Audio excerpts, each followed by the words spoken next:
بسم اللہ الرحمن الرحیم۔ السلام علیکم۔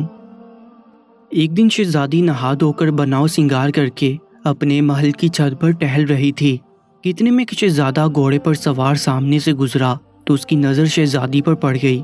وہ شہزادی کو دیکھتے ہی اس پر عاشق ہو گیا اور بے اختیار ہو کر اس شہزادی نے ایک عورت کے ہاتھ پیغام بھجوایا کہ میں تیرے ساتھ کچھ دیر خلوت میں گزارنا چاہتا ہوں، اس لیے تم ایک رات تھوڑا سا وقت نکال کر میرے غریب خانے کو شرف تو بخشو۔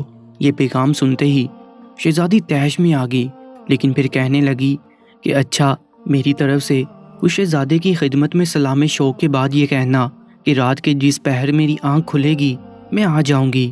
چنانچہ جب آدھی رات ہوئی تو شہزادی جاگ اٹھی اور اپنے شوہر کو دھوکہ دینے کے لیے بدکاری کا ارادہ کر لیا۔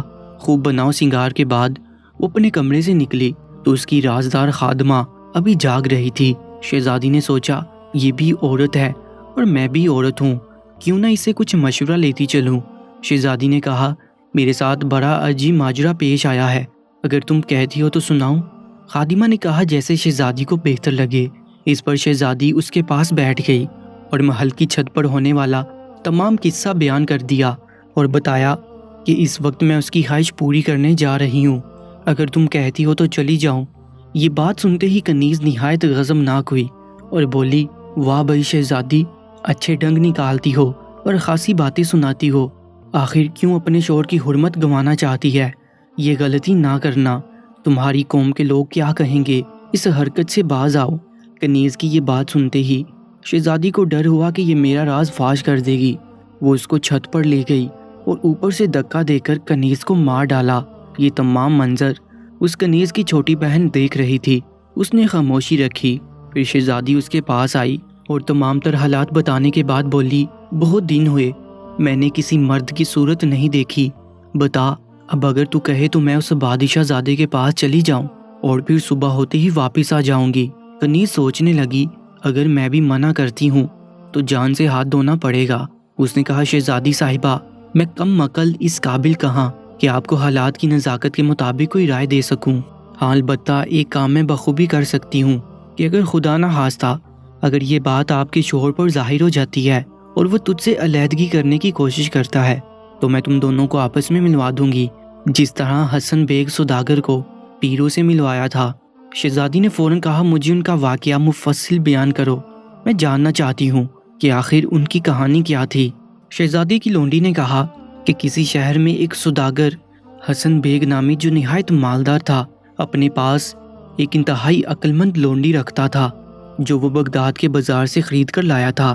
اتفاقاً اس سوداگر کو سفر درپیش ہوا، اس نے اپنی بیوی کو تمام ضروریات زندگی کا سامان اور سودا سلف لا کر دیا تاکہ میرے جانے کے بعد کسی قسم کی پریشانی نہ ہو، اور پھر لونڈی کو اپنی بیوی کے پاس چھوڑ کر لمبے سفر پر تجارت کی غرض سے کسی دوسرے شہر کے لیے نکل پڑا اور کئی مہینے وہاں کار تجارت میں رہا۔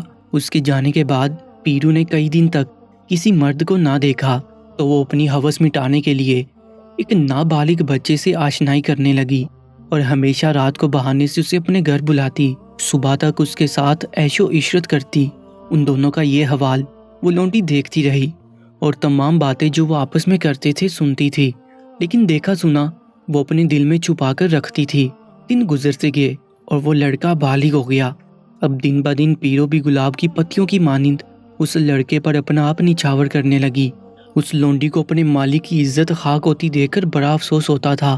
5 برس گزرنے کے بعد وہ سوداگر ایک دن اچانک اپنے گھر آیا اور اپنی لونڈی کو تنہائی میں بلا کر اپنے گھر کے تمام حالات پوچھے کہ میرے پیچھے کس طرح سے گزری اور کس کس نے کیا کیا کیا۔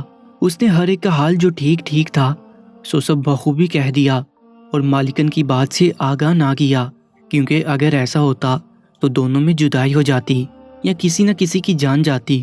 پھر 2 ہفتہ بعد وہ سوداگر حجام کی دکان پر گیا تو وہاں اس کی بیوی کا آشنا بھی بیٹھا ہوا تھا، جس نے اس سوداگر کو نہ پہچان کر اس کی بیوی کی باتیں وہاں لڑکوں کو سنانا شروع کر دیں۔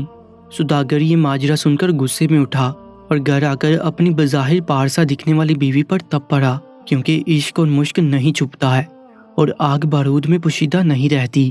وہ سوداگر لونڈی کی طرف سے بھی بدظن ہوا اور اپنے جی میں کہنے لگا کہ افسوس اس لونڈی نے کچھ بھی اس کے نیک اور بد کی بات مجھ سے نہ کہی۔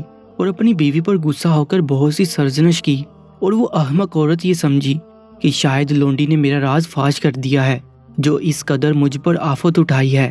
پھر لونڈی کو اپنا مخالف سمجھ کر ایک روز آدھی رات کو قابو پا کر اس لونڈی کے سر میں اپنی پوری قوت سے ڈنڈا مارا جس سے وہ بے ہوش ہو گئی۔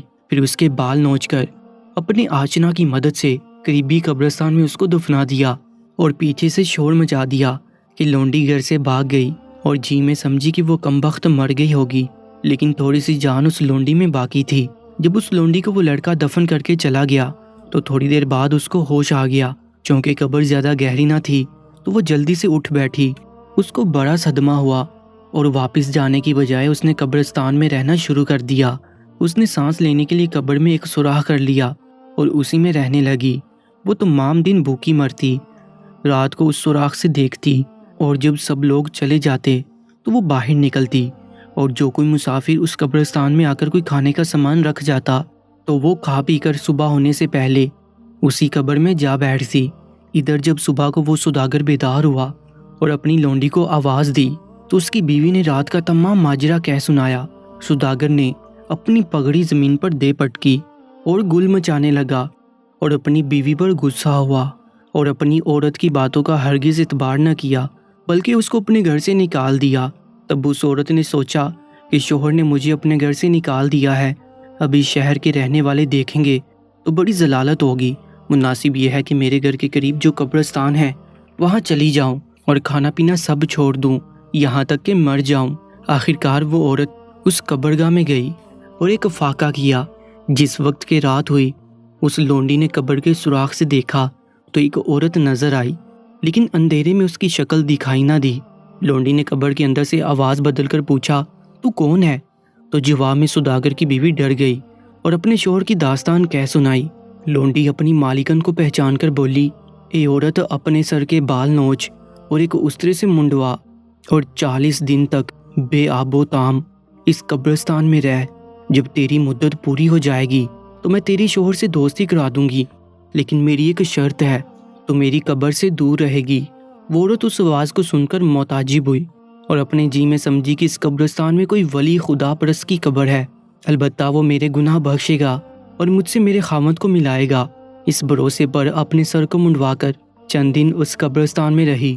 اس دوران لونڈی رات کی تاریکی میں نکلتی اور پیٹ کی آگ بجھا کر پھر اس قبر میں داخل ہو جاتی۔ مدت پوری ہونے کے بعد لونڈی اس قبر سے نکل کر کہنے لگی کہ اے عورت، تو نے مجھے پہچانا؟ تو مالکن اپنی لونڈی کو دیکھ کر ڈر گئی اور نہایت پشیمان ہوئی۔ لونڈی نے کہا، میں ابھی زندہ ہوں، خیر جو ہوا سو ہوا، میری قسمت میں یہی تھا جو تو نے کیا، لیکن میں نے تیرا نمک کھایا ہے اور تیرے خاوند کی خرید ہوں، تو میری مالکن ہے، تیری خدمت بخوبی کروں گی، اور وہ باتیں قبر کے سوراخ سے میں نے کہی تھی، تو یقین کر میں راست گو ہوں، چغل خور نہیں کہ تیرا عیب تیرے خاوند سے کہتی۔ اب دیکھ تو صحیح، میں تیرے شوہر کے گھر جاتی ہوں اور تجھ سے اس کو ملا دیتی ہوں۔ غرض لونڈی نے یہ کہا اور اپنے مالک کے گھر جا کر اس کو سلام کیا اور آداب بجا لائی۔ سوداگر نے کہا، اے نقاب پوش، تو کون ہے اور کہاں سے آئی ہے جو اس طرح بادب کھڑی دعائیں دیتی ہے؟ پھر نقاب ہٹا تو خود ہی پہچان کر کہنے لگا، اب تک کہاں تھی؟ اور کس شخص کے ساتھ اپنا منہ کالا کر رہی تھی؟ لونڈی نے کہا، میں اس رات جب سوئی تھی تو کوئی مجھے اٹھا کر لے گیا اور مجھے مار کر قبرستان میں دفن کر دیا۔ اس کے آقا نے کہا، تو پھر کیوں کر جی اٹھی؟ اس نے کہا کہ تو نے بے گناہ اپنی بیوی کو گھر سے ہاتھ پکڑ کر نکال دیا۔ اس سبب سے وہ ایک قبرستان میں گئی اور 40 دن فاقے سے رہی۔ بے اختیار آہوزاری کی کہ حق تعالیٰ اس کی فریاد سن کر مہربان ہوا اور مجھ کو مردہ سے زندہ کر کے کہا کہ تو اس کے خاوند کے پاس جا اور ان دونوں کو آپس میں ملا دے، بلکہ اس کی عصمت پر گواہی دے۔ جب آقا نے یہ حوال دریافت کیا تو بہوش ہو کر اپنی جگہ سے اٹھا اور گھوڑے پر سوار ہو کر اپنی بیوی کے پاس گیا اور کہنے لگا کہ اے جانی، مجھے معاف کر دے، بے شک مجھ سے خطا ہو گئی۔ وہ راضی ہوئی، تب اس کو گھر لے آیا، پھر دونوں ہنسی خوشی رہنے لگے اور عیش و عشرت کرنے لگے۔ شہزادی کی کنیز نے سوداگر کا قصہ پورا کیا اور کہا، شہزادی جلدی اٹھیں اور شہزادے کے پاس چلی جائیں تاکہ کیا ہوا وعدہ پورا ہو جائے۔ اگر خدا نہ خواستہ یہ خبر تیرے شوہر تک پہنچے اور وہ تجھ پر خفگی کرے تو میں اسی سوداگر کی لونڈی کی طرح صفائی کرا دوں گی۔ شہزادی اس سخن سے خوش ہوئی پر قصد کیا کہ شہزادے کے پاس جائے۔ اتنے میں صبح صادق ہو گئی۔ تمام رات جاگنے کی وجہ سے شہزادی کو نیند آ گئی اور وہ سونے کے لیے گئی اور جاتے ہی بچھونے پر سو گئی۔ اگلی شام وہ دوبارہ بناؤ سنگار کر کے اسی لونڈی کے پاس گئی تاکہ کوئی رہنمائی ہو۔ اگلی رات پھر کیا ہوا، لونڈی نے کیسے اپنی جان بچائی، جاننے کے لیے اس ویڈیو کا پارٹ 5 ضرور دیکھیے گا۔ اور اگر ابھی تک آپ نے اس ویڈیو کے پہلے پارٹس نہیں دیکھے تو ڈسکرپشن میں آپ کو تمام ویڈیو لنکس مل جائیں گے۔ کامنٹ میں بھی آپ ویڈیوز کے لنکس لے سکتے ہیں۔ اپنا بہت زیادہ خیال رکھیں۔ اللہ نگہبان۔